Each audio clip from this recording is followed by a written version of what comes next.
एका गावामध्ये दोन नवरा बायको राहत होते. त्यांचे रोजच कारण भांडणं व्हायची की तुझे माय बापा माझ्यापाशी राहिले नाही पाहिजे.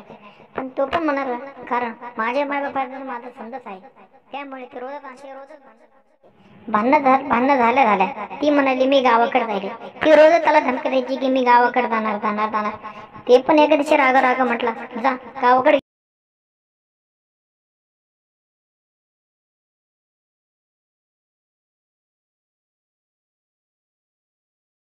नंतर ह्याला दिवस पेपर द्यायचा आहे मला. हा बरं चालतंय चला आता घरी गेल्याच्या नंतर लगेच तिचा बाप म्हटला हा विचार कर थोडा. विचार केल्याच्या नंतर तिने विचार केला की आता मला त्याच्यासोबत राहायचं नाही कारण तिची माया मला खूप जास्त त्रास देते.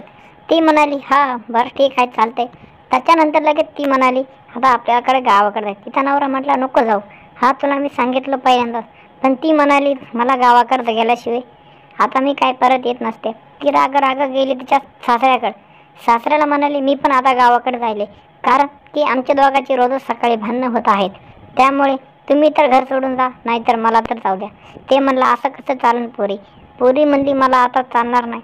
त्यामुळे तिचा बाप खूपच रागावला आणि म्हणला तुला जायचं असेल तर जा घरी. मला तुझ्यानं काही घेणं देणं नाही. तिचा बाप म्हटला की पोरे तू असं काहीतरी नवीन वेगळं काहीतरी करू नको. बरं आता मी घरी गेल्याच्या नंतर तुमचा ना आमचा संबंध तुटला. पण तिचा बाप म्हणतो की नको जाऊ.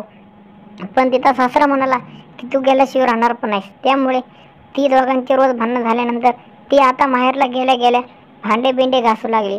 आणि त्यानंतर काही दिवसाच्या नंतर की लगेच तिच्या सासूनं फोन केला की माझं खूप जास्त पोट दुखते. त्यामुळे तू लवकरात लवकर घरी ये. नाही मी आता घरी येत नसते अशी ती काहीतरी वेगळीच म्हणाली. बरं चालतंय.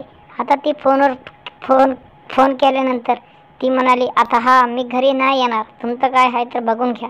बरं चालतंय. बरं ठीक आहे नको येऊ बाई. आता तुझी जागीरदारी झाली म्हणून मला फरक पण पडत नाही अशी काहीतरी म्हणल्यानंतर लगेच ती पण दोघा जणांनी इकडून ते बोलतात शिव्या बिव्या देतात. आणि शिव्या दिल्याच्या नंतर तिला खूप जास्त राग येतो. आणि ती म्हणते आता मला काय घेणं देणं नाही. मी तुमच्याकडे कधीच येणार नाही.